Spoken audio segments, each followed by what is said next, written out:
Hello, and welcome to NASA's virtual iTech Forum. iTech is an early-stage innovation program that allows companies to develop their technologies for application in commercial markets and spin those technologies back into NASA after the mature.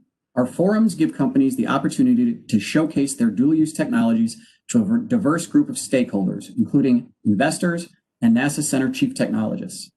The 10 companies that are presenting today have all been selected based on their technical viability, commercial potential, and relevance to a NASA use case.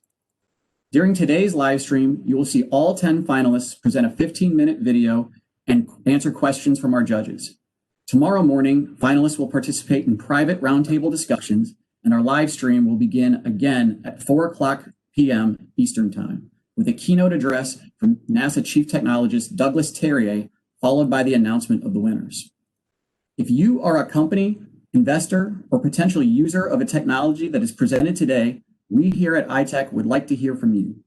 Please contact us through our website so that we can figure out how to get you to be a part of the iTech network. Before we get started with the presentations, I would like to give all of our judges a chance to introduce themselves.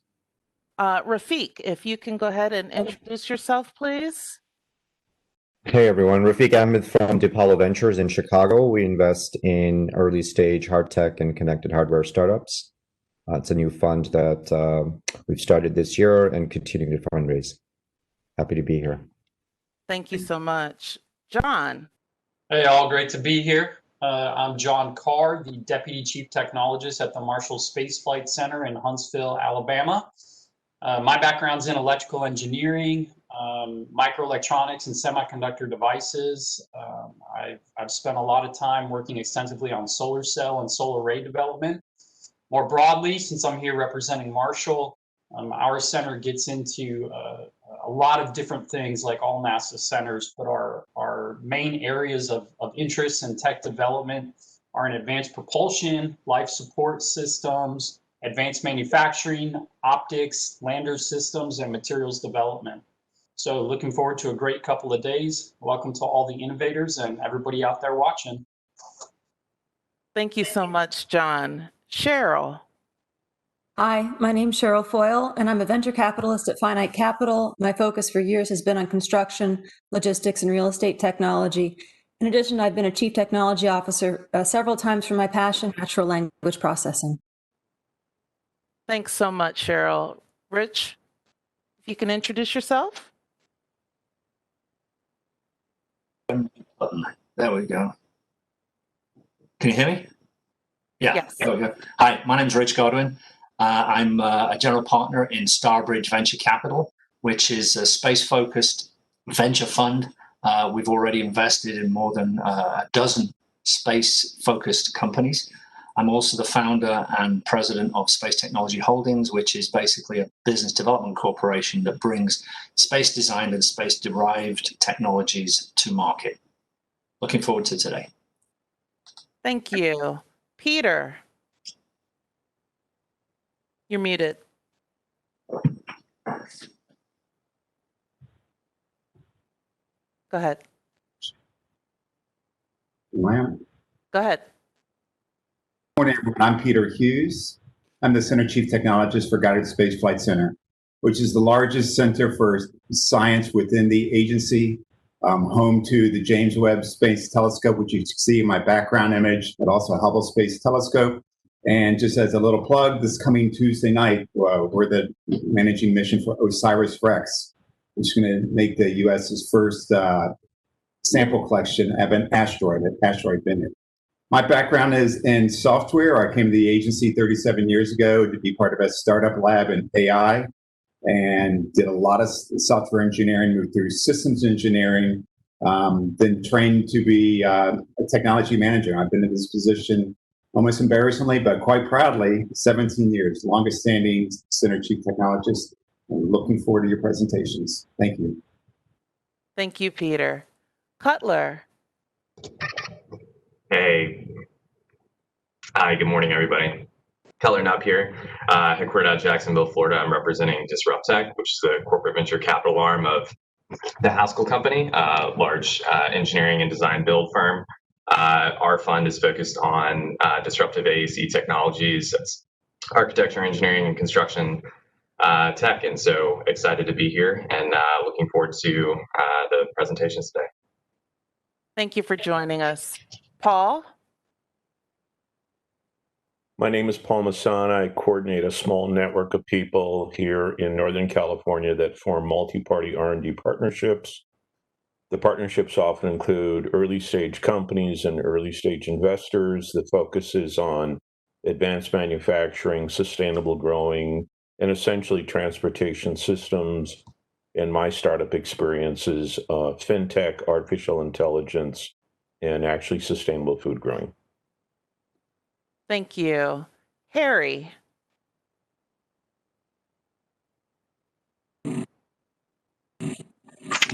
Hello, I'm Harry Partridge. I'm the Center Chief Technologist at NASA Ames, which is located in Silicon Valley. My background is actually quantum chemistry, but I've been a chief technologist now for a while. Ames has a number of focus areas, including life sciences, astrobiology, autonomous systems, high performance computing, quantum computing, aerosciences, air traffic control, robotics, and entry systems. We develop most of the thermal protection systems that for NASA missions. Thank you. Thanks, Harry. And Jeff? Hello, I'm Jeff Rockwood. I'm Vice President of Technology Acceleration at Bright Energy Innovators here in Ohio. My background also is in the software space, but here in my current role, we match technologists with opportunity and investors. So that's thank you for the opportunity to join and learn about the new technologies and weigh in on the viability from the commercialization perspective. Thank you, Jeff, for joining. Kurt, if you could introduce yourself, please. There we go. Good morning, everyone. My name is Kurt Sachstetter. I'm the Deputy Chief Technologist at the Glenn Research Center in Cleveland, Ohio. My background is primarily in fluid mechanics, heat transfer, combustion systems, particularly in how they behave in reduced gravity environments. The center has a number of competencies and mission assignments that includes propulsion. That's our historical strength in aero propulsion and space propulsion, space and aeronautics power systems, communication systems, robotics, and a very broad effort in advanced materials, particularly for harsh environments. And then we are really the agency center for the development of physical sciences in space, conducting a lot of space station experiments to create the underpinnings of future technologies. I'm really looking forward to all of these discussions today. This is a very exciting time for all of us, so I'm really excited about this. So, over. Thanks so much, Kurt. Ramona. Hi, I'm Ramona Travis, the Center Chief Technologist for the Stennis Space Center, located in southern Mississippi, about an hour northeast of New Orleans, Louisiana. We are the home of the nation's largest rocket engine test complex, NASA's test pilots of the rocket engine world. We also work in the field of autonomous systems for facilities here on Earth and in space. My personal background is in remote sensing technologies and their use for Earth science applications. Good morning. Good morning to you. Thank you. Sherman.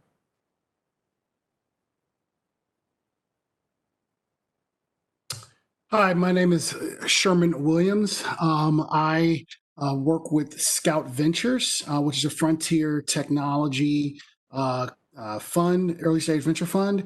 And for them, underneath them, I am the managing partner for an offshoot fund, the Academy Investor Network, which is a platform that brings together graduates of the 5 U.S. military service academies to invest in veteran-led founders as well as civilian founders building dual-use government technology.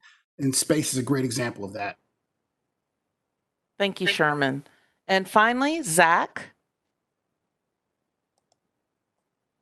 Hi, everyone. I'm Zach Williams. My background's in mechanical engineering. I actually started my career as a research engineer at NASA, but since then I've gone on to work for several startup companies. In my current position, I work as a program manager in the new ventures office at NC State, helping early stage companies develop business strategy and seek out funding. So looking forward to getting to see all the projects over the next few days. Thank you, Zach. Max, back to you. Yes, thank you to all of our judges. We really appreciate your input and your diverse set of expertise. I hope that we all get to have a lot of good discussions over the next couple of days, evaluating some really cool technologies from all of our companies. And I'd also like to congratulate all of our finalist companies. iTech is a highly competitive program, and getting to this point was not easy. And we've really enjoyed working with you all over the last several weeks. And we wish you all the best of luck in the next couple of days and going forward after that. And without further ado, I would like to introduce our first presenter, Repair Medical Devices, and Gerard Chris.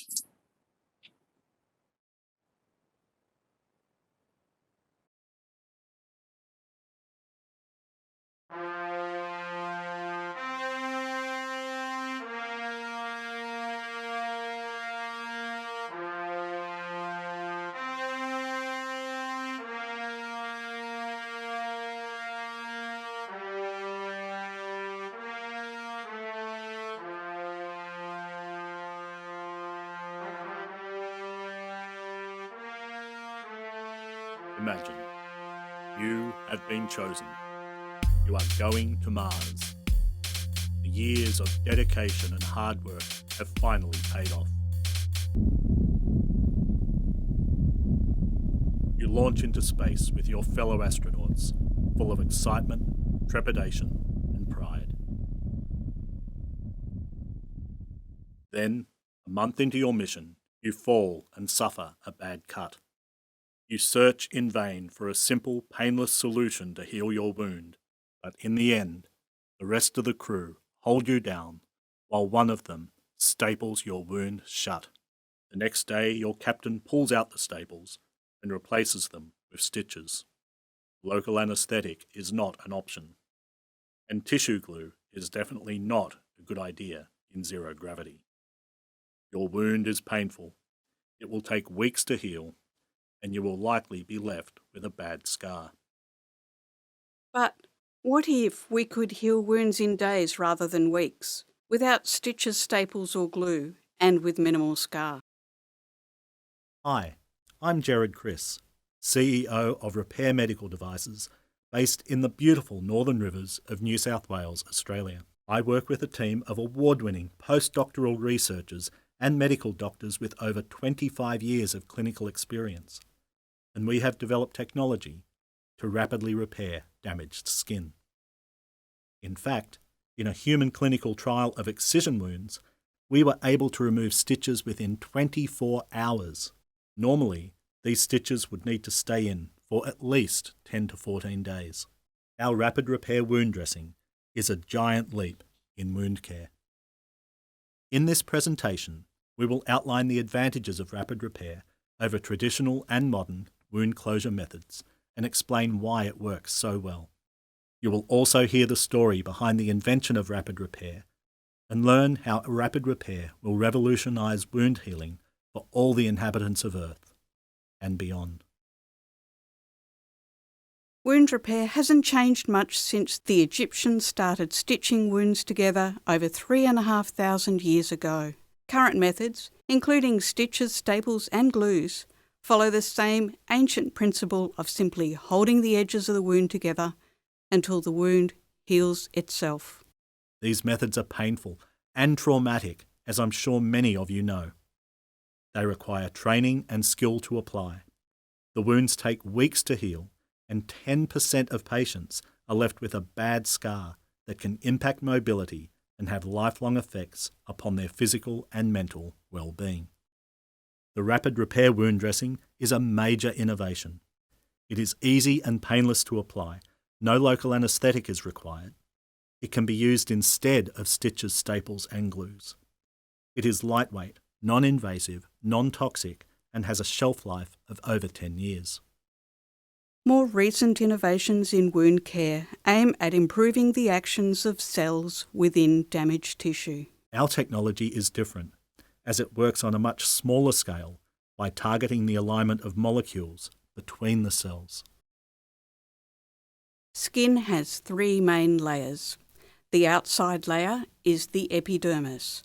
Below that is the dermis, and below the dermis is subcutaneous fat. The dermis consists primarily of the extracellular matrix, made up of collagen, proteoglycans, and other molecules. In healthy skin, new collagen and proteoglycan molecules align and attach to the existing matrix. When skin is damaged, the extracellular matrix is disrupted, and the collagen and other molecules flowing into the wound are unable to align properly. Over 4,000 collagen molecules need to align and connect with each other to bridge a 1 millimetre gap.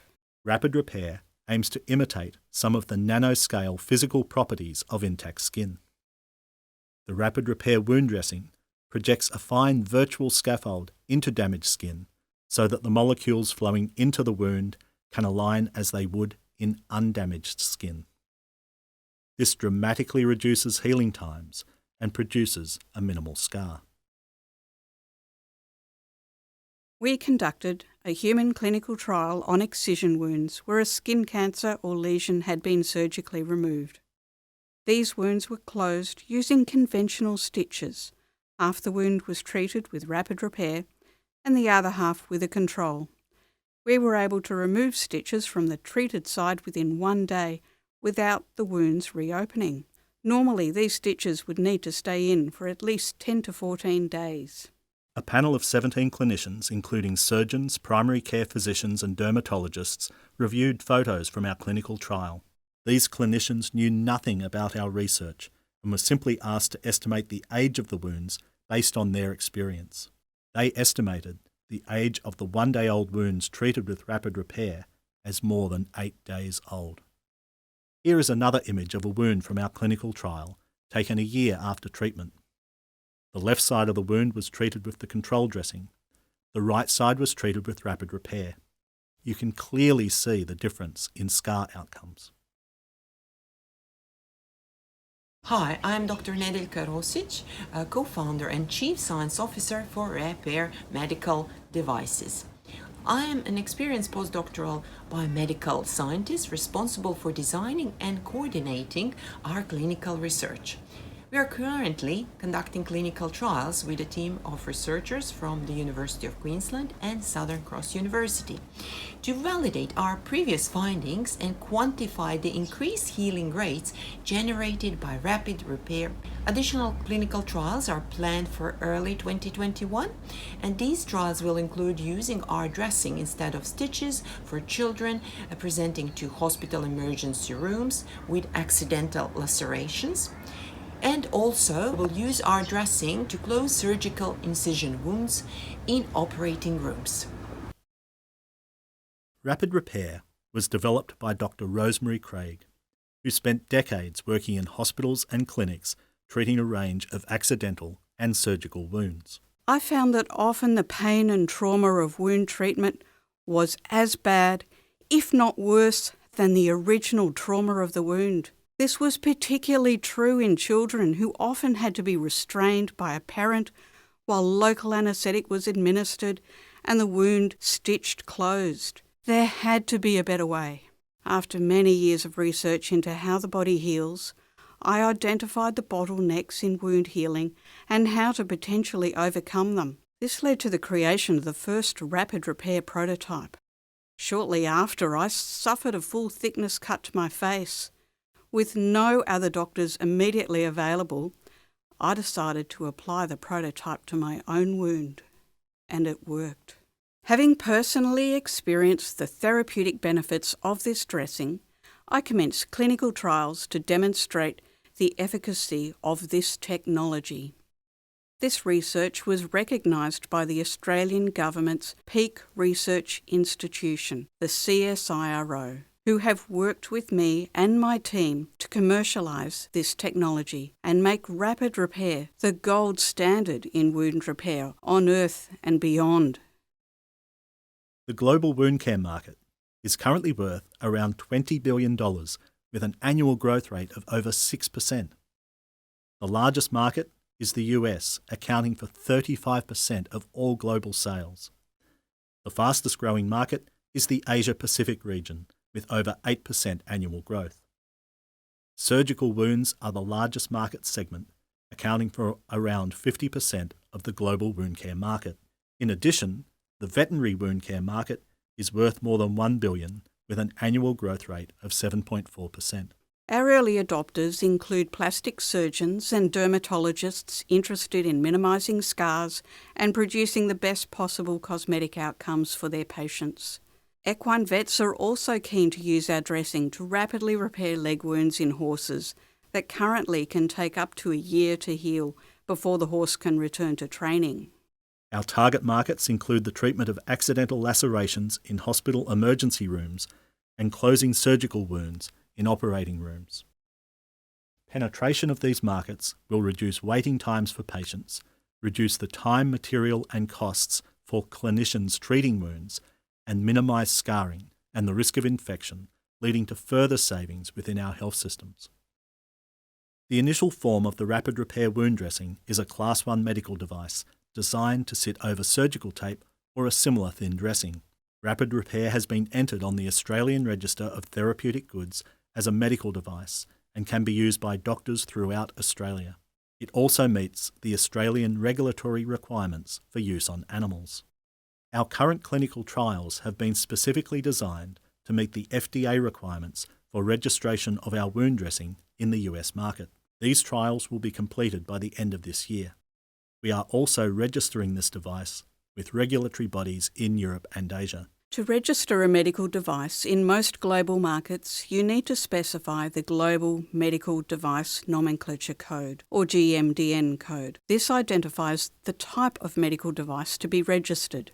The rapid repair wound dressing is so unique that the GMDN agency had to issue a new GMDN code for our dressing, as no similar medical device had previously been registered anywhere in the world. We are a self-funded startup with initial sales scheduled for the end of this year. We have received non-diluting grant funding from the Australian Government through the CSIRO ON program. We have partnered with Roma Engineering, a medical device manufacturer in Sydney, to develop full-scale commercial manufacturing of our product. Roma currently manufactures medical devices sold in the US and is registered as a medical device manufacturer with the FDA. Additional Australian Government accelerated commercialisation grants will provide dollar-for-dollar funding to meet the setup costs associated with large-scale manufacturing. Our first major customer is a network of skin cancer clinics throughout Australia, keen to improve healing and minimise scarring for their patients.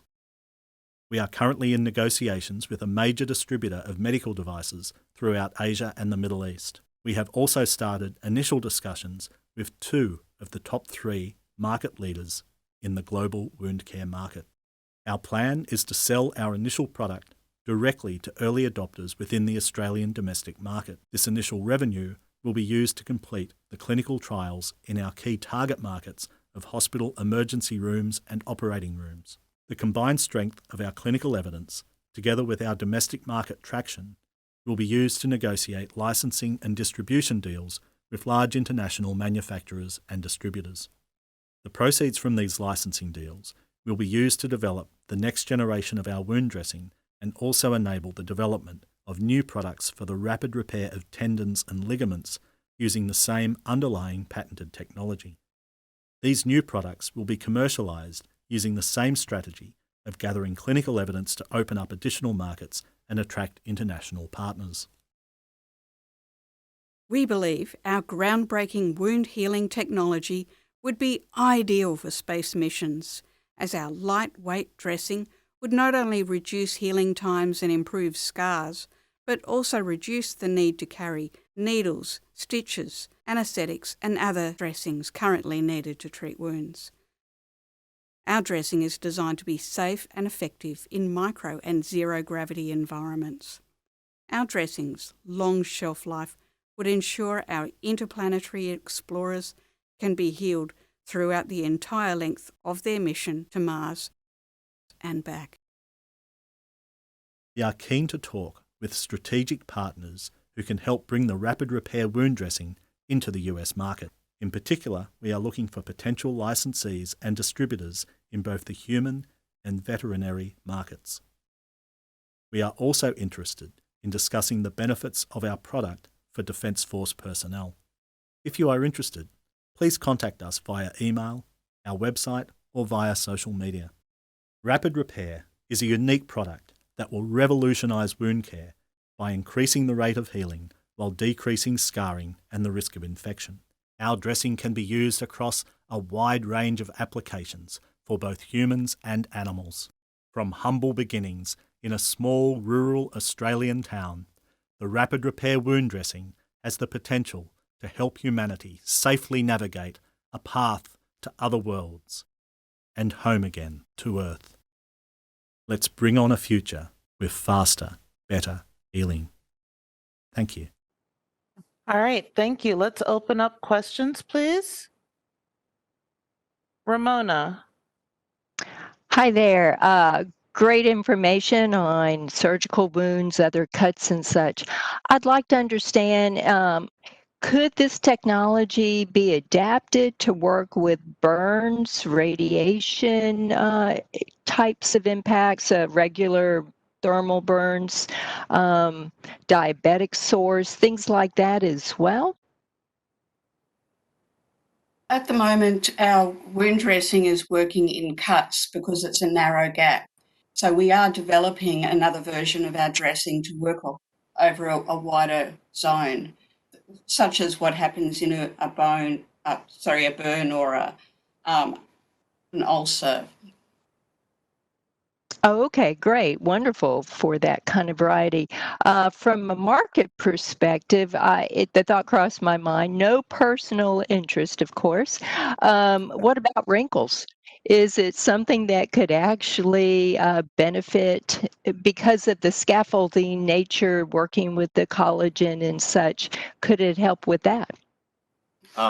Yes, Ramona, our patent also covers cosmetic uses of the technology as well. So, yeah, we have looked at, and for sun damaged skin as well.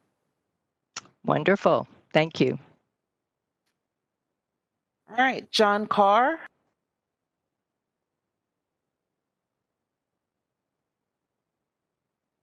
Hey, Robin, I think it was up from the last time. But actually, I will ask a question. Okay, so how large of a wound can this be applied to, just with respect to depth, length, width?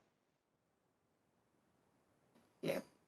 Our material is coming in a 1/2 meter strip, so we could theoretically treat a wound that's 1/2 meter long. And as far as the depth goes, our wound treatment is going through the full thickness of the skin. It's not aiming to address the tissues underneath.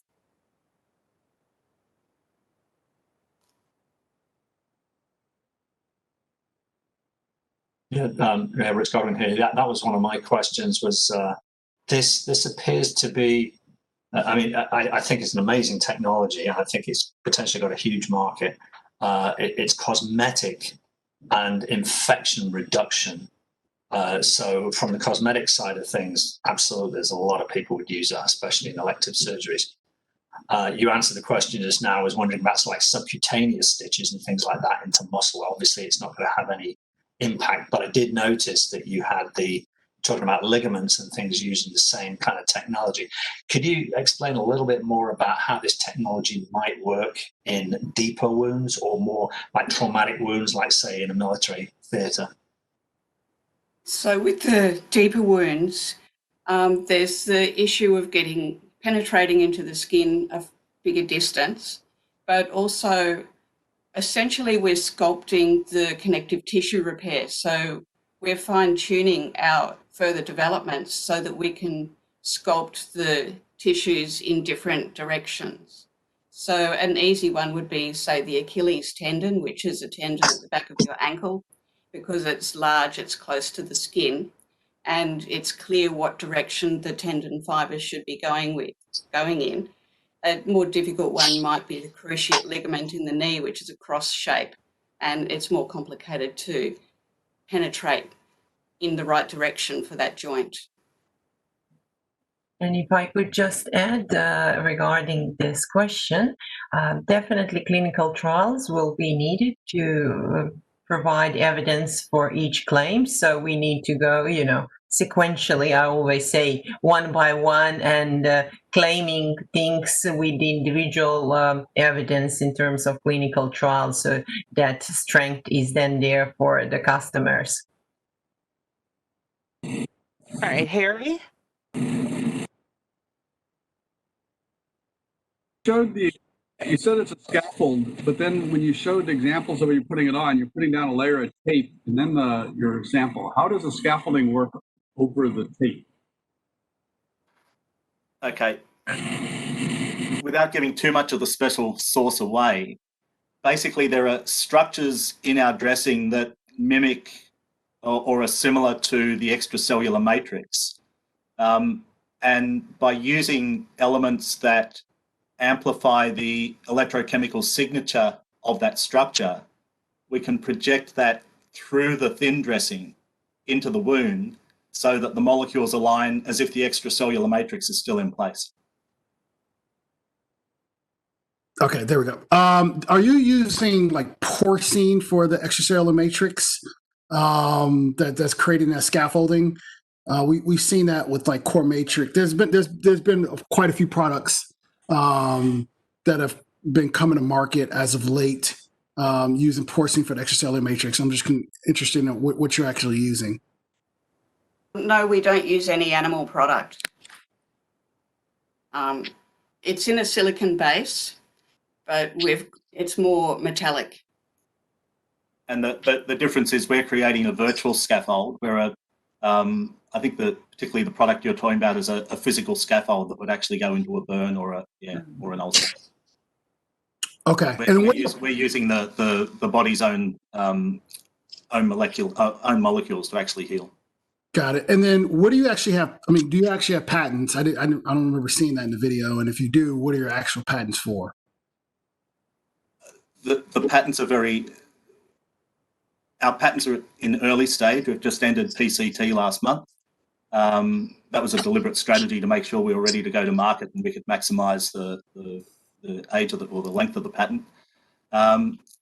It's very broad. It covers like all connective tissues, the use of this technology, and it covers the device and also the method of use. Okay, understand. Thank you. Another quick question, Robin. You said that they created a new type of coding number in Australia because they've not seen anything like your product before. Where are you 10x better than your competition? I mean, I don't know who your competition is, quite frankly, but do you feel that your technology in what you're good at, where's the 10x better than the competition? Okay, first of all, the GMDN code, that's actually administered out of Europe and is an international coding system, not just for Australia. So that would also include the FDA and the EC mark in Europe. In regards to the 10x, why are we 10 times better? We could basically say that just purely on the healing rate. The idea that stitches that would normally stay in for 10 days, we've been able to successfully remove within 1 day. Yeah, so if I could just add here, so it is technology that allows faster, better healing and less scarring. So in that way, when you compare it to traditional methods, you have such improved outcomes, which is therefore, of course, of interest to common population. I'm looking from scientific point of view, trying to see what we could develop, in science field that could help people. And this is one of these products and examples to be used for sure, for benefits of all. Does your product, there's several health groups we all know have problems with wound healing. prevalent, probably diabetes. Would you say that your product has an outsized effect on that, or it's less effective for people that have wound healing problems? The pilot study, we tested patients who had diabetes and other circulation conditions, and we found our dressing to be as effective in that situation as it was with other people. Thank you. If there's time, I have one. Sure. Who's So that? I'm very intrigued with this product, very spectacular to me. I'm wondering, and I really like the idea, actually personally, that you could heal the tendons and ligaments. But I'm wondering, have you considered that you could use this to heal organs or other internal things eventually? And I can understand the complication, although I'm not anything close to a medical person, the complications of having things internal in the organs. But as we go deeper in space and we had to do procedures on humans internally, that's where I think it would be a real big win too. I find this science really exciting because there is so much scope to control what happens at an extracellular matrix. And personally, I see the potential in being with 3D printing an organ, because if you could control how you're printing the new matrix and embed the stem cells, then it enables a good functional organ to be generated so much quicker than what is currently happening with trying to grow something from stem cells. That's why there's a limit with growing to a certain size with the new organ before they essentially can't grow it anymore. Brilliant thinking. I love it. Keep it up. Can't wait to talk to you in the impact table tomorrow. Thank you. Thank you. Thanks. We have time for one more question. Hi, I have a question. David Jones with DePaulo Ventures. I like the things you talked about with regard to advantages to space missions. Are there any reasons or reasons to doubt where this would work in zero-G versus on Earth? No, given the way the technology works, we see no limitations using it in zero and microgravity environments. Thanks. But with that, as a scientist though, David, the proof of the pudding will be when we actually put it up in space. But from the science perspective, there shouldn't be an issue. Harold, this is Kurt Sachstetter. Very quick comment. I think the size scales of the mechanism of your approach are very small, and therefore the gravitational effects would be very small. I think that's the sort of science-y answer to that question. We need to test it. I'm always back up with a clinical trial. So yeah, let's do it together. All right, thank you. Max, back to you. Yeah, I'm excited about that. That's what the ISS is for, right? Let's put it on something on the ISS and figure, so you got some actual evidence to back it up. And I love that answer too. From the science person, we always need to do testing. That's great. So thank you all. You did a great job. We're going to move on now to Chris Miller with Organic Nano. Healthcare professionals are potentially exposed to airborne pathogens like influenza, smallpox, and COVID-19 daily. And though surgical masks and N95 respirators are commonly used to safeguard against infection, they are proving to be less effective than previously thought, especially when reused. KHN.org reported that as of August 2020, over 900 healthcare professionals have died after contracting COVID-19. With 4 members in my family in the healthcare fields as nurses, I wanted to ensure their safety as they help keep America healthy. I'm Chris Miller with Organic Nano, and I'm here to tell you about our new and innovative respirator that can filter and actively destroy dangerous airborne pathogens. This began back in January. Miller, who is currently a PhD candidate at Louisiana Tech University, came up with the idea while running.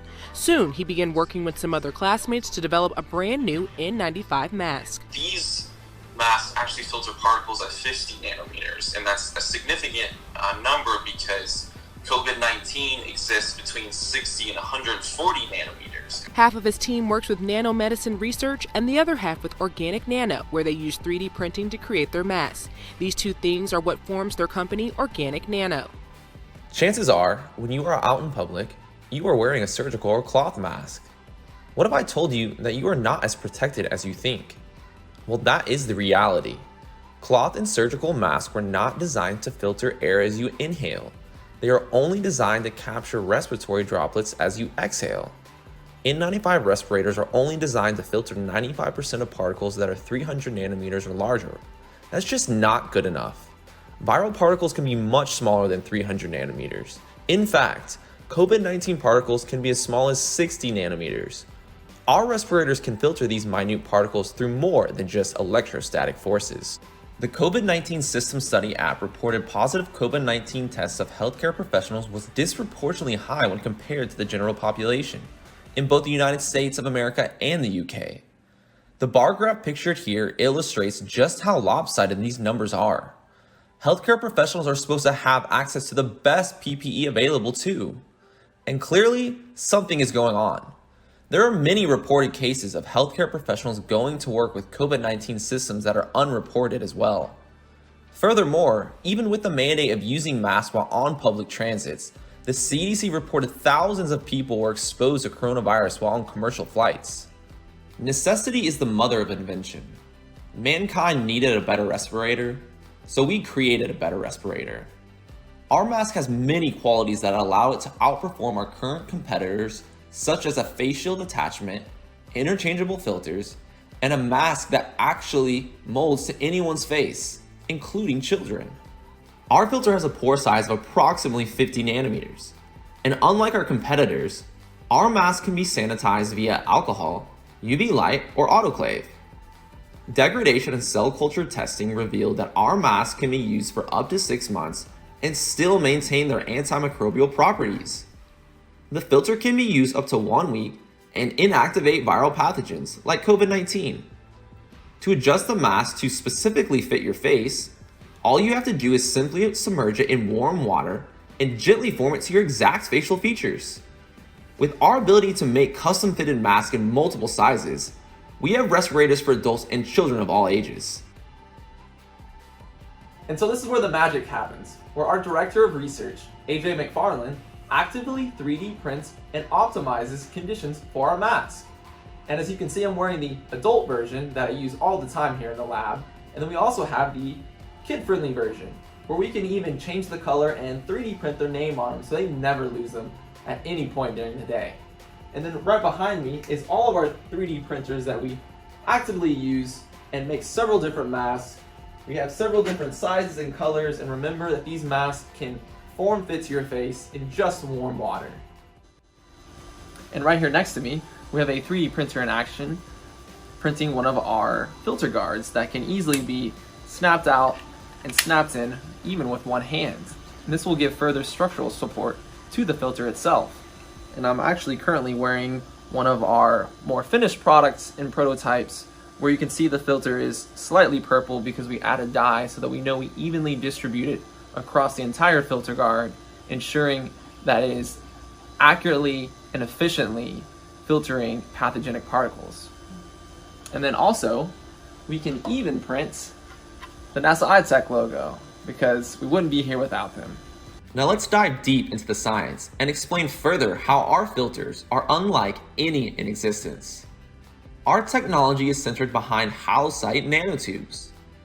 As you can see from this graphic, hallocytes are hollow tubes made of clay that we vacuum load with antimicrobial agents. More importantly, we have a patented technique to attach antimicrobial metal nanoparticles such as copper, zinc, and silver directly to the surface. This method is a green, cost-effective process using only water and electricity. These specialized nanoparticles are unlike any out there. Cell culture studies have shown that our mask and filter materials are non-toxic to human cells, while they are highly toxic to pathogens like E. coli and staph. The images on the left show a live dead stain of human cells, with the green showing the live cells, and the red showing minimal dead cells. In the center, we see a clear dead zone near our nanocomposite for bacterial growth when hallocytes are metallized at both 5 volts and 20 volts. And on the right, we see bacterial growth inhibition when our nanocomposite is present. Here in the cell culture lab, we test all of our nanocomposites with human adipose-derived stem cells and other human cells related to bone tissue such as preosteoblast and osteoblast. The proprietary filter component utilizes an airbrushing technique called blow spinning that produces an antimicrobial cloth with pores no larger than 50 nanometers. The blow-spun cloth is sandwiched between two polyester rayon sheets. The disposable filter used within the antimicrobial mask can easily be used up to 1 week. The filter is much easier to breathe in as well compared to traditional N95 mask, and this certainly separates us from the pack. We designed our respirator to have disposable filters with a pore size of 50 nanometers because remember, COVID-19 exists as small as 60 nanometers. The outer layers of our filter capture and block large particles too, before they can even reach the internal blow-spun filter. Further characterization by EDS, or energy dispersion spectroscopy, shows elemental analysis and distribution of copper on our metallized halocytes. The highlighted portions in red across the image indicate the presence of the nanoparticles within the nanofiber constructs. In conjunction with EDS, SEM, or scanning electron microscopy, displays an excellent image of our antimicrobial filter using the most sophisticated imaging capabilities currently available. In the center of our triple-layered filter lies the previously mentioned metallized halocyte that is incorporated throughout the blow-spun fibers. The bacteria and viruses that are able to penetrate the outer layers of the filter will encounter the metallized halocyte embedded within the inner layer, where they will be stopped and meet their demise. Here, bacteria are killed and viruses are deactivated. We are currently in talks with Ascend Manufacturing and MAC Plastics for rapid 3D printing and injection mold capabilities to mass produce our respirator. However, we are also seeking additional opportunities for licensing and rapid manufacturing to further reduce our manufacturing costs per unit and increase profit outcomes as we save lives in the process. The mask raw materials cost per mask is less than $5, and with each filter coming in under 35 cents. We expect to hit the market with an estimated retail price of $24.99 for the mask and filters at a cost of $1 to $2. This pricing is competitive with the price of an N95 respirator that are available on Amazon when you factor in that N95 are designed to be single use. And now I'd like to demonstrate how you can easily form fit it in warm water on a low setting, as well as being able to just, again, snap it in with one hand very easily in our Air Force inspired mask, because we do work with AFWorks. So all you have to do is submerge it in warm water for around 10 to 15 seconds. The PLA will start to get a little bit soft. Shake it off a little bit. And as you can see, you can easily start to mold it and make that form fit to your face. We have successfully created an antimicrobial respirator that is effective at killing pathogens, is relatively lightweight, and comfortable to the wearer. Our custom fit masks provide both comfort and better breathability. But don't just take my word from it. Here's some testimonials from a few of our satisfied customers. As a mother of 3 children, I'm always concerned for their safety. We spent so much time and money trying to find a mask that fits them just right. When I heard about these masks, I figured we might as well give them a try as well, and I'm really glad we did. The masks fit their face really well, and it gives me so much peace and an ease of mind to know that not only are they comfortable, but they're also protected now. I've worn so many other masks and they're all a pain, especially in PE. With this mask, I breathe comfortably and it's comfortable to wear all day. It even has my name on it. Thinking even bigger, our technology can improve filter systems in homes, cars, industrial, and space ventilation systems. The blow spinning method is inexpensive and gives us the ability to apply our technology over the top of pre-existing technologies and drastically improving the filter capabilities. We're also in talks with VA hospitals about bringing our respirator where it's needed most, right behind me, in the hospital itself. Healthcare professionals are on the front lines battling this pandemic, and we have a respirator that can drastically enhance and protect their lives better than ever before. And we also look to go into Lowe's, Home Depot, Walmart, and other big box retailers. Recently, a Texas physician in her residential training died from COVID-19 after reports indicated she reused her N95 mask several times. Furthermore, researchers have recently reported a 99.34% reduction of COVID-19 within 30 minutes when using zinc oxide nanoparticles. And our lab has specifically utilized zinc oxide to metal coat halocytes and further drug load them with antibacterial agents like gentamicin, as the graph on the right indicates. Not only can we filter the particles better than N95 masks, our masks are designed to be reused and can actively destroy COVID-19 and other pathogens. And according to FortuneBusinessInsights.com, the global PPE market is expected to grow to become a staggering $92.6 billion market by 2027. As it currently stands, North America is responsible for a $20 billion market alone and is rapidly growing. And coupled with personal protective equipment, the global industrial market of air filtration is valued at $10.4 billion, with again, North America leading the way at $4 billion currently. Protecting ourselves by properly filtering the air we breathe is essential moving forward with increased travel and rising human populations. Future outbreaks will now and forever always be a part of human history and potentially imminent in the future. As far as NASA is concerned, there is a current NASA SBIR solicitation for lunar dust management technology for spacecraft, atmospheres, and spacesuits. We believe our filter design can be directly applied to enhance the capabilities of current spacesuits and spacecraft filtration units to improve the mitigation of lunar dust. The trace contaminant life support is a complex system that uses HEPA-activated carbon bed filters, but need to be replaced often and are not fit for extended space missions. Both silicon dioxide and titanium dioxide are major components of lunar dust. Extended exposure to these compounds can be lethal. Our key partners are Louisiana Tech University, Grind Capital, Precision, Lacerda Life Sciences, and NIOSH certification testing will be conducted later this year through Dr. David Baller at Washington University in St. Louis. To date, we have raised nearly $1 million towards research funding. NIOSH, the National Institute for Occupational Safety and Health, has guidelines to certify that a respirator is able to accommodate 95% of the current U.S. civilian workforce. Testing is done on several different head sizes with variations in both head height and width. N95 style masks were never designed with children in mind. Our respirator comes in a variety of sizes, suited for both children and adults. Our dynamic team is led by President and CEO, Dr. David K. Mills, a biomedical engineering expert and internationally recognized researcher. Collectively, we have over 30 plus years of researching and developing biological, biomedical, and material science applications with an emphasis on wound healing and additive manufacturing. Additionally, the team has over 45 years of commercializing experience for government, business, and consumer use. We look to add to our team in the coming months as we search for individuals with extensive experience navigating through the healthcare setting and leveraging medical-based devices.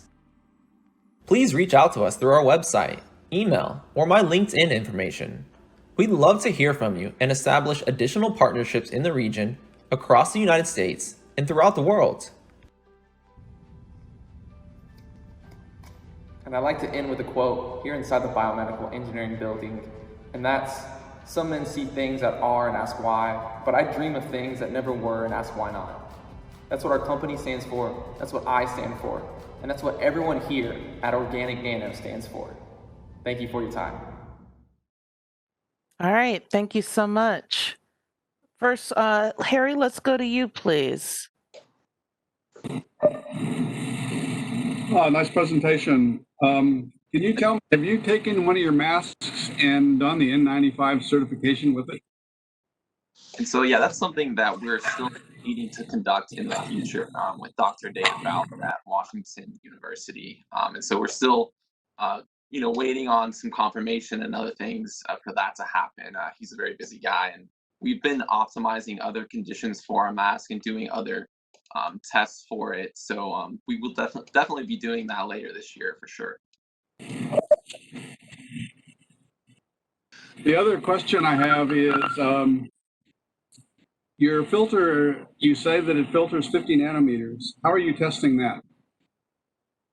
And so currently we've done SEM to show that these pore sizes are actually a little bit less than 50 nanometers, but we're going to do, again, more testing for porosity size as well that we need to further conduct. And so there are still some experiments and things we need to do in the lab to further confirm it. But as far as what we can tell through SEM images, that these pore sizes are what we say they are. And with blow spinning too, this method, it's quite different than melt blowing in how N95 masks are made. And with blow spinning, you can make fibers that are in the nanoscale range versus a micron range in the blow spinning method or the melt blowing method. So that's something else. We can make these fibers that are a lot smaller. Thank you. Zach, you had a question? Yes. Have you guys compared how the pressure drop in your mask compares to like an N95 mask? People wearing them all day in healthcare. Just wondering if you kind of looked at the comparison of the two. So we actually have taken that into consideration because we're also trying to get into HVAC systems as well. We're actually looking for an apparatus to test out the airdrop, the pressure airdrop, so that we can actually put an actual number to it. But through testing, through personal testing and other wearers, we actually have found that it is a little easier to breathe through our mask than traditional N95 masks. And then to kind of add to that, we've even had asthmatic people wear the mask and they breathe through it perfectly fine. But that is another thing that we are currently testing for as well. All right. Thank you. Ramona, you had a question? Yes. Originally, my question was going to be about the comparison with N95 and such, but I do have questions with regards to space filtering of lunar soil, lunar dust. Half of lunar soil or dust tends to be smaller than 50 nanometers. Do you have a means or mechanism where you can adjust to help filter that out, perhaps? And I'm not sure that the nano particle metal halicites is a big issue in that, but I'd just like to understand if you've thought about that kind of a space usage. So actually we have thought about that, and we would be able to offer a thicker coating that would be able to trap even more things that are even smaller, and also electrostatic forces will also capture some particles as well as they do in N95 masks. But being that we have a much smaller pore size, we'll be able to capture smaller things at a higher quantity. And then again, with those nanofibers that we can produce, that will again help make those pore sizes smaller, trap things, and again, give this greater surface area to volume ratio of the particles. Because once you get down to that nano-size scale, you can bind more than to those nano-sized particles than the size actually is. So that's really important, is to get down to the nano-size. I'll look forward to chatting with you about this more at the impact tables, because lunar dust is a big issue for us. Yeah. Thank you. Thank you. John? I'm sorry. Go ahead, Peter. Go ahead, Sherman, if you want. Okay, so I'll take it. Can you talk a bit about your IP portfolio or patents or what you have and how you're going to be able to protect this? Your IP, that is? Yeah, so we have 3 different patents, and the first one is an electrolysis method of metallizing the halicites. And so we can metallize gold, zinc, copper, whatever metal we want in theory. But we found in our lab and through other testing and other researchers that zinc oxide specifically works well against COVID-19.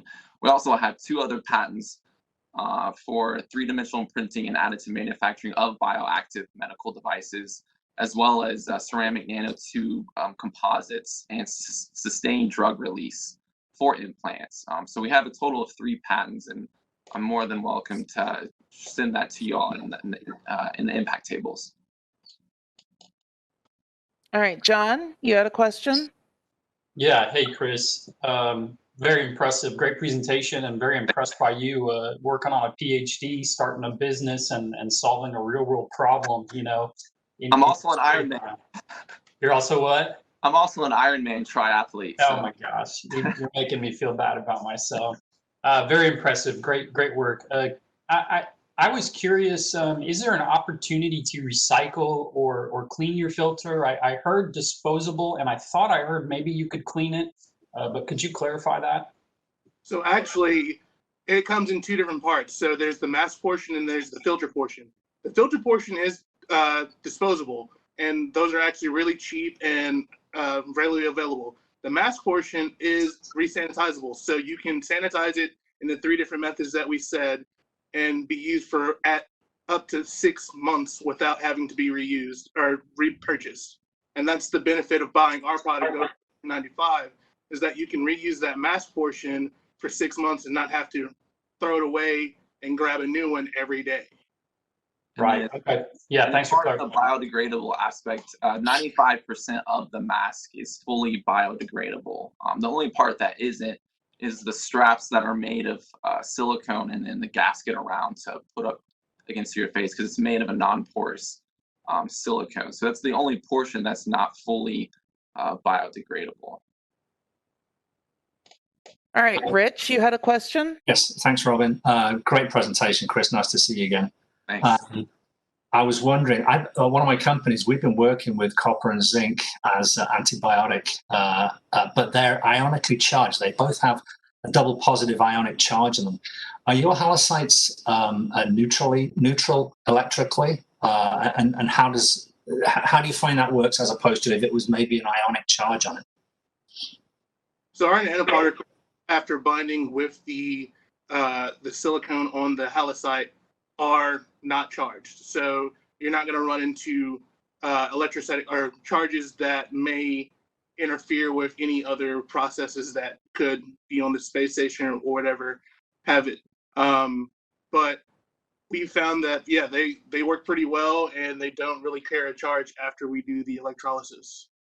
Yeah, and so with a halocyte, the exterior surface of a halocyte is negatively charged, and then the lumen, the inside part, is positively charged. And so that's how we can easily bind through electrolysis whatever really metal ion we want in theory. All right, thank you. Sherman, you had a question? Yes, how you doing, guys? You said that you were working with something at Washington University, University of Washington, but have you all had even a pre-sub meeting with the FDA? That's number one, for you to be a class 2 medical device. And then number 2, have you thought about going after EUA? And so, yeah, we need to do those pre-meetings and stuff. So our CEO and advisor is the one that kind of, Dr. David Mills, the one that handles all of that and those meetings through Dr. Ballard. And so he's kind of handled that area. And I'm not quite sure what your second question was. The EUA expedited use authorization, so you can use it without actual FDA approval. They're like they're special ventilators. People get EUA for that. So you can use things without FDA approval today, but you have to get special authorization from the FDA. And have you guys thought about that or gone after that? It sounds like probably not, because you haven't heard of it. No, yeah. Actually, Okay. so everything that we're using is, to my knowledge, previously FDA approved. So all the components are FDA approved. So we should be able to get one of those, because we've been working with the same materials for other devices that our company now offers, and those would be on the accelerated route to go through FDA approval. Okay, we can talk more at the impact table. Yeah. Looking forward to it. All right, we have time for a couple more questions. Yeah, my quick question to Chris was, how can I get 4 of these with a NASA iTech logo on them? Yeah, I saw that during the presentation. We can send them out to you whenever, really. Just send me an email address. I'll buy them. Yeah, you can be one of our first customers. Sounds good to me. Because we've already been printing them with a NASA iTech logo, and we can. I think maybe AJ has tried even putting the words NASA or other things on them. But yeah, we can definitely work something out for sure. I had a quick question on your cost of goods. Did you say it was around $5? What is it, and at what volumes? So our cost of goods, that $5 is actually a rough estimate, including labor and packaging, our actual raw materials to produce a single unit, and that is mask and filter, is only $1.63, and that's for a order of 7,500 masks and respirator. So KN95s, or N95s before the pandemic were priced, sub $1, and of course prices are all over the place this year. But how do you compete against that? So in more normal times, it's going to be, your product will be priced higher. Yeah, so you can reuse the mask portion up to 6 months. And the filters last for 1 week. And huge problem with KN95 and N95 masks, they can harbor the pathogen over time as well. And so, it may stop some of the particles, but at the end of the day, it's never going to inactivate them, and it's always going to technically be unsafe. And the CDC also, they recently have said that you can use an N95 mask up to 5 times, but the manufacturers say you should only use an N95 mask 1 time. And I think just given the certain situations in the country and the mask shortages is why the CDC is coming out saying you can use them up to 5 times. But we're competitively priced because the mask itself, without the filter, can be used up to 6 months, and the mask itself is antimicrobial. And if the virus comes in contact with it, it'll deactivate it. And so for all those reasons, we're really competitively priced. How far are you from production in terms of timeline? Well, we're still in the process of lining out all certifications, and the NIOSH certification is the main thing that we're waiting on. And then after that, we should be able to go to market after that with the mass production partners that we currently are in talks with. Yeah, really by the end of the year and early into next year is where we anticipate to really be able to distribute them. And one last question: you'll manufacture here in the U.S.? Absolutely. Using nothing but ingredients made here. Okay. Thanks. All right. Thank you, guys. Max, back to you. Thanks, everyone.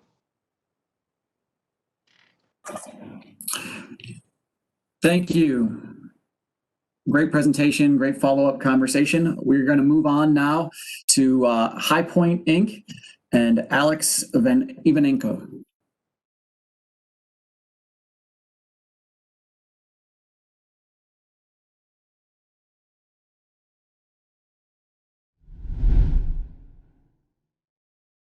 Hi, my name is Gur Kimchi, and until recently I was the Vice President of Amazon Prime Air. One of our major challenges was the capabilities of the propulsion system. LiPo batteries are not optimal for long-range missions, and internal combustion engines are dirty.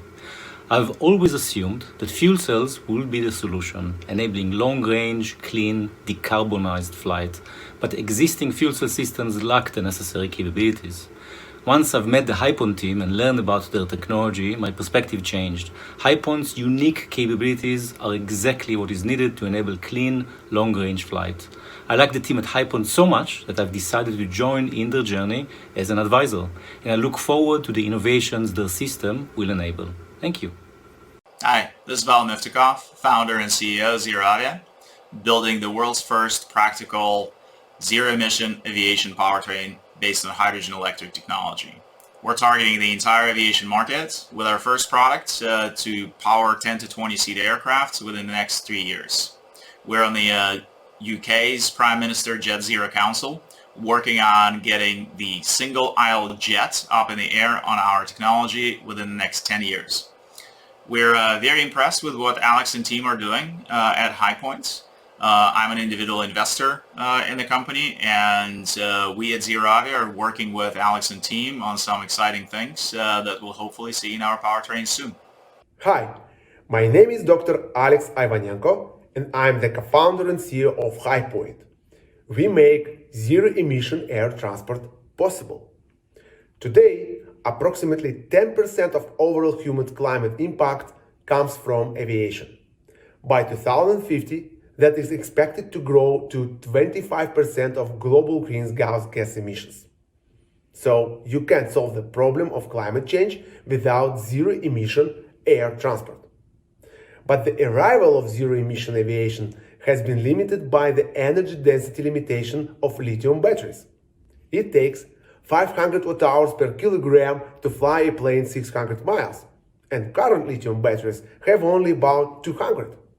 This is because air vehicles are more energy intensive than land vehicles, since they need additional power to lift off the ground and during the flight. At the same time, current hydrogen fuel cells can deliver the energy density needed to power air vehicles, but fall short of the specific power requirements. Modern vehicles require 1500 watts per kilogram, but existing fuel cells deliver only 600. And we solve this issue by building the next generation hydrogen fuel cells that can deliver both high specific power and high energy density, exactly what aircraft designers are looking for. Hydrogen has never been hotter. In September, Airbus announced their plan to build a hydrogen-powered electric passenger aircraft. Other top-tier aircraft companies and manufacturers are also developing zero-emission engine platforms based on hydrogen fuel cells. And these activities are supported by governments worldwide. Joe Biden and Boris Johnson announced plans that includes of dollars devoted to renewable hydrogen technology innovation and zero-emission aviation. And I'm happy that HighPoint is a part of these programs. Our new generation hydrogen fuel cell system directly disrupts $1.6 trillion aviation industry. And based on expert estimates, our technology unlocks $25 billion served available market by 2030. That will grow up to $300 billion by 2050. And that is supported by real traction. Now, we have almost $10 million in LOIs and $2 million in development agreements, including Zero Avia, which founder Val introduced us today. These LOIs represents a potential order book that, if executed, could generate revenues of $120 million in 5 and up to $9 billion in 10 years. And all that is possible because of an exceptional team. My co-founder Brian is the father of fuel cells, and he's an inventor of high-temperature membrane. My other co-founder Sergey spent 15 years in fuel cell research and development, and he was a member of Ginsburg Group, who was a Nobel Prize physicist. Myself, I'm PhD in electrochemistry, but built my career in international business development at US corporations. I've been taking projects from R&D stage to fully commercialization, exactly what I'm doing right now in HighPoint. Our key advisors have been working in deep tech, aviation, and fuel cells during their entire careers. We are leading the way in global fuel cell research, and our team is able to address any complicated question and risks. And two major risks are technological risk and competition. But as I mentioned, we are no strangers to hydrogen fuel cell technology. We have already validated key parts of our technology by developing the best-in-the-class fuel cells for drones and robots.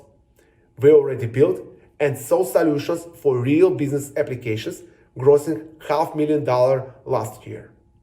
That product allowed us to get all necessary technologies and knowledge to develop new generation hydrogen fuel cell system specifically for air transportation needs. Sergey, please explain how it's possible to achieve so game-changing energy performance. Our new development is based on our inventions that covered by 7 years of R&D. Our new catalyst and lightweight bipolar plate provide increase in power output and weight reduction. We are using high temperature membrane instead of low temperature, which increases the efficiency of a cooling system by at least 3 times. But the core innovation is the new system architecture, turbo air-cooled system that efficiently utilizes compressed air for both cooling and oxygen supply. That allows to exclude commonly used a liquid cooling system, decreasing the weight of the heaviest part of a power unit by 6 times. Our lead is secured by 15 patents and know-hows. Combination of these technologies allow us to deliver a truly lightweight climate-independent fuel cell with an extended lifespan and to operate the system with low-grade hydrogen, which is 5 times cheaper than purest one. As a result, our solution increases operational time and utilization rate while decreasing total cost of ownership of any flying platform by 90%. HTPM membrane has a lot of advantages in comparison with low temperature one. No humidity control or issues with water management, a lower capital cost due to cheaper membrane chemistry, ability to use low-grade hydrogen which can contain more carbon monoxide. But the main advantage is that high-temperature membrane does not require gas humidification and allows the cooling system to be simpler and lighter. Fundamentally, low-temperature PEM fuel cells can be used for air transportation because they require a heavy cooling system that is much as 2 times heavier than the fuel cells themselves. Cooling efficiency is the key problem that needs to be solved, while most developers are focused on fuel cell efficiency.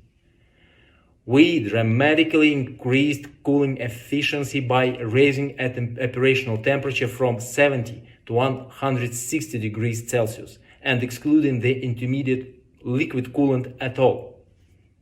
As a result, the specific power of our fuel cell is more than 2,000 watts per kilogram because the turbo air-cooled system is almost 3 times lighter than LTPM-1.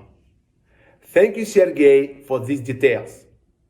Our product is addressed to different markets which completely fits requirements for logistic drones, air taxis eVTOLs, and electric passenger aircrafts.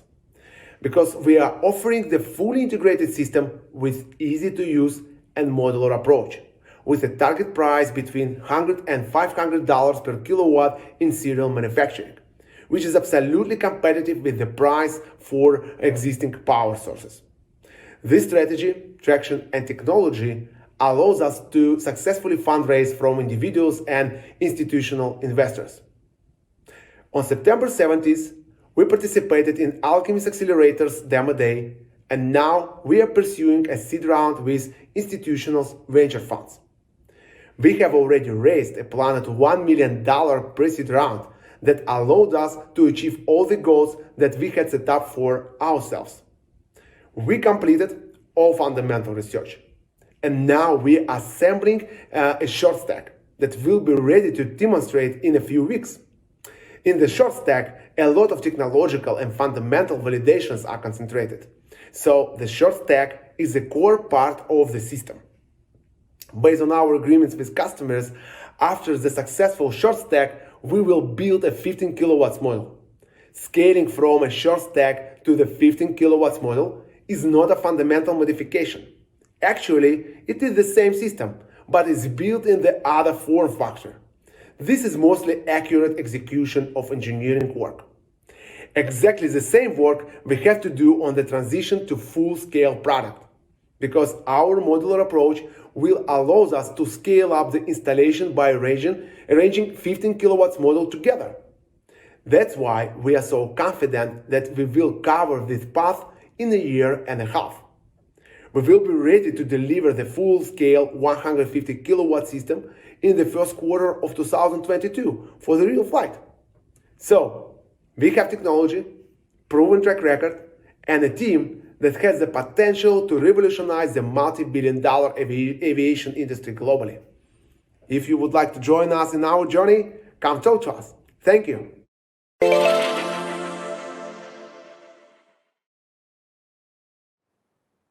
All right, thank you. Do we have any questions? Rich? Yes, thanks, Robin. I did have some questions on this. I made some notes after I saw the video last night. What kind of partnerships? I saw some of the partnerships you had, but I wasn't sure about the basis of those partnerships. you showed Airbus, and I know that there's a lot going on with high energy electric propulsion, obviously fuel cells being one of those. Could you explain a little bit more about the relationships you have with those big stakeholders? Yeah, thank you very much for this question. I also would like to tell you that today in our Q&A session participate our co-founders Brian and Sergey. Regarding your question, so unfortunately we have NDAs with these companies, and I cannot disclose exactly what we are doing with these stakeholders, but be confident that yes, we are speaking with them. We have a few dialogues on that plans, and we are considering a few projects. They're considering us as one of supplier for their electric engine platform based on fuel cells, and perhaps in a few months we will be ready to publicly announce that collaboration. And just a quick follow-up question. I saw that what you're looking at is potentially, obviously, smaller aircraft for kind of milk runs, you know, San Francisco, LA, London, Paris. That's what it looked like to me, as opposed to long range. And so I guess you're talking about lower altitude propeller driven as opposed to turboprop, or turboprop as opposed to turbojet. Yeah, so right now we have a few, our business model includes different platforms which we can integrate our system. So we're starting right now with exactly, you're right, so with turboprops and with teaming with Zero Avia, we are creating together powertrain. It's like a retrofit complex to substitute standard turboprops, but also we are working with a few eVTOL companies. We also deliver them a special hydrogen fuel cell system specifically for eVTOLs markets. But of course, with stakeholders, as you mentioned, we are going to build high power level systems, more than 1 and 2 megawatts. So because our systems can be, scale up to any necessary level of energy for any aircraft. So this is an idea. Right now we are working on exactly small aircrafts just to validate our technology in the real flights. All right, thank you. Harry?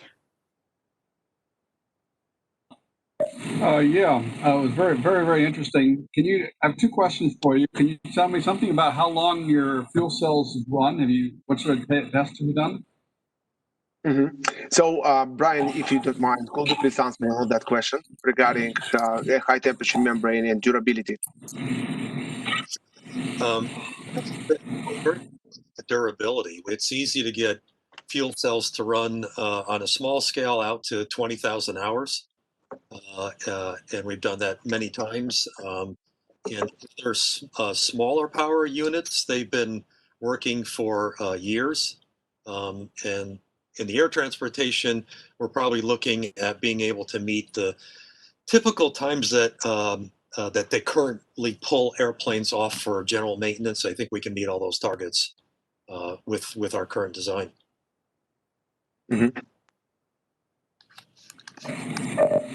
Can you say something about how you're storing the hydrogen? I assume it's pressurized gas, but I didn't know. And how do you address any safety issues with that? Okay, Sergey Shubenkov, can you please join the conversation? Hi, thank you for the question. At the moment, we are going to use compressed hydrogen. The typical pressure 350 bars. And this technology is the most efficient for air applications at the moment because it allows to reach more than 10% mass ratio of hydrogen and allow to be compact enough. But for further applications, maybe for the further development, we consider other ways like liquid hydrogen, ammonia, and other hydrogen carriers that could be implemented. But the main point that we are developing power plant rather than the whole system. So we use standard, commercially available, certified hydrogen cylinders at the moment. All right. Thank you. John, you had a question? Yeah, hey guys, thanks for the presentation. I think I caught this right on the last slide. Can you confirm the temperature limits, the current temperature limits of your cell? So we are using high temperature membrane, and actually we don't have any temperature limits. So right now, with the requirements we met with in our practice, it's a minus 60 plus 60 degrees Celsius, because high temperature membrane operates at 160 degrees Celsius. It means that any ambient air will cool the system. So that is why it's a, but of course it might be plus 80. Of course it will be depends on which other components on the system you should also choose based on environment requirements. But in general, minus 60 plus 60 as a standard aircrafts manufacturers require, we are completely satisfied. And what if I wanted to take it real cold, say minus 200 C, minus 100 C? Do you see any issues there? Sergey, Brian? Let me explain, please. You see, usually for ordinary fuel cell system, the problem comes from the water. So if you have liquid water, you have a problem with an ice. But HTPM fuel cell does not produce liquid water at all. So all water is removed in vapor form, and no any risk of condensing and of water. And the temperature range is defined actually by other components like electronics, like mechanical parts and others. So most of components today can operate from minus 50 and even minus 60 degrees centigrade. Yes, they are more expensive than ordinary components, but they are they exist. Yeah. All right. Okay. Thank you. Paul, you had a question? Yeah, Alex, really nice presentation. Really good job. I have a question. Earlier in the briefing, there was a piece that described go-to-market partners or potential partners. Without naming them, what types of vehicles are those potential partners operating? And then what types of target markets are those potential partners targeted at? So right now we are working with customers who represent turboprops aircrafts and eVTOLs with maximum take-off weight more than 2,000 kilograms. But we are targeting for our system. But we are targeting for narrow and huge fuselage aircrafts. It's a passenger aircrafts, and that is why Airbus, when they announce their plans to build fully electric passengers aircraft based on fuel cells, it means for us that we have found the right niche for our product, and that's market we address to. So can I just clarify one quick thing, Alex? Am I hearing you correctly that maybe one of your letters of intent is with potentially vehicle systems and partners that go to the passenger markets? Is that correct? Absolutely. Okay. Yes. Are you going to rely on them for the degree of certification for safety, or have you got a different approach or a different team for certification for safety? Yeah, I understood the question. It's very, very, so it depends on the market. So if you remember that we address to eVTOLs, it's the air taxis or just the cargo drones and passenger electric aircrafts. For eVTOL markets, our customer required us to supply them full-scale system for like a powertrain, which includes cylinders, pressure regulators, power electronics, everything before engine. So, and based on that, we are going to, together with our customers, because each eVTOL is individual, we together with our customers right now participating in different working groups and governmental programs like Agility Prime, which making the certification process simpler. And again, we are waiting to get for this type of the market, for eVTOL market. We expect to get certification in 2023, 2024. But for passenger aircraft, fixed-wing plane, we supply just a few cells with balance of plant. So it means that we are the part of complete powertrain for turbine or turboprops, and we don't need to get a special certification on our system, because again, our customer will get complete full certification for that products independently of us. Does it make sense? Yes, perfect sense. Thank you. Thank you. Do we have any other questions? Yeah, one question, David Jones from DePaulo. Could you speak to the maturity of hydrogen transport infrastructure at the sort of airports you need to target, and what level of dependence are you on the build out of that infrastructure? Mm-hmm. I'm living in Palo Alto, and I'm using hydrogen car, so it's a Toyota Mirai. And in each county, you can find in Palo Alto, in San Francisco Bay Area, you can find in each county, 1-2 hydrogen filling stations. And it takes usually 3-5 minutes. And actually, you don't need to get a special certificate to fill up the car. So it can be done by my wife. It can be by anyone.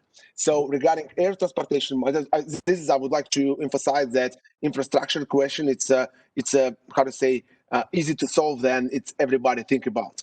So regarding airport infrastructure, so you should understand that hydrogen, natural gas, propane, butane are located in the same group of dangerous gases. It doesn't mean that so it's oxygen, but for hydrogen we have to get a special standard. No. It is the same group of dangerous gases. And airports infrastructure right now has all necessary certificates, and actually it's absolutely ready to use hydrogen for filling any hydrogen air vehicles. It's just a question of installation, additional tank, let's say. Sure. So do you have any sense of, what is the timeline for, if I wanted to leave Palo Alto and fly to, somewhere in Canada, how are they going to fill up my plane when I get back? So the process is very, very, very simple and very the same. So you just need to connect, the pistol to your aircraft and wait a few minutes. So it's a routine job. It will be the same like for standard fossil fuel, for kerosene and etc. So persons who working with this equipment will not feel any difficulties to work with hydrogen. As I said before, because I'm right now using also hydrogen car, and it takes 3-5 minutes to fill up my car for the next 300 miles. Thanks. So in terms of years, I think it's a question of penetration that technologies to the market. So as I know that's it's not expensive infrastructure. It's just a question of installation of this infrastructure to any airports or city. Harry, did you have a question? Yeah, can you say anything about who your competitors are for this area, and sort of what sort of patents do you have that protect your position? Could you repeat please the first question, because I understood your question regarding IP patents and what's who are the your first question? competitors? There are a lot of people working on electric aircraft at the moment. I just wondered who your competitors were, and then what's your patent protection? What patent? Okay. First of all, let me again emphasize that we are not aircraft manufacturers. We are manufacturers of hydrogen fuel cell system. It's a power unit for aviation, for any flying platform. And regarding our competitors, so of course we have one, but different technologies. For instance, I don't know, let's say standard low temperature fuel cells. But as Sergey explained in our presentation, it's a fundamentally can be used in air transportation market, because because the cooling system, because a lot of issues with water management and etc. You should control very narrow range of temperature of electrochemical reaction. So that is why you should install a lot of subsystems. That cooling system is a main restriction to use low temperature existing fuel cells in aviation. So right now, everybody produce low temperature fuel cells for cars, heavy duty marine, heavy duty trucks, marine applications, and because for terrestrial vehicles, the weight of the system actually it's not a big deal. But for air transportation market, it's exactly what you should work on. So that is why we don't think that LTPM technology, in general design, cannot achieve such promising results as a high temperature fuel cells can. So moreover, high temperature membrane has a lot of advantages for improvement and the possibilities to improve their performance in comparison with low temperature, because again, low temperature right now, membrane achieved, let's say, 90% of their maximum performance. And high temperature membrane is only 50 or 60% of maximum performance we can achieve. So that is why we also have a plan how to achieve 4,000 watts per kilogram for specific power. It's the same level of turbines for passenger aircrafts, and that is you can only do with high temperature membrane. So, Sergey, please explain what is about our IP and patents we have right now and how our lead is secured. Thank you. We protect our IP in two ways. Some of our inventions are protected as know-hows, but others, most of our design inventions in design are already applied as provisional applications, but others, some of patents are being prepared at the moment, and we are going to apply at least 2 patent applications by the end of this year. So at the moment we have at least 15 patents and know-hows, patent applications and know-hows in our portfolio. And we are going to increase this number up to 20 next year. So I would say that finally, I would say that our lead secured 15 patents and know-hows, as Sergey said, and we are 5 years ahead of our competitors. Thank you. All right. Thank you very much. Max, back to you. Thank you, High Point. Really appreciate that. And thanks to all the companies that presented this morning. I love seeing so many dual-use technologies that are presented from such a diverse set of technical disciplines. This is really amazing to see. I thought all the presenters did a great job, and we had some excellent interaction from the Q&A. Right now, we are scheduled to have a lunch break and return at 1:30 when we will have a keynote presentation from Sheryl Foyle, who is a venture capitalist for Finite Capital and is currently a NASA iTech judge. So she's doing double duty today. I'd like to thank everyone for joining us, and we will see you all back here at 1:30.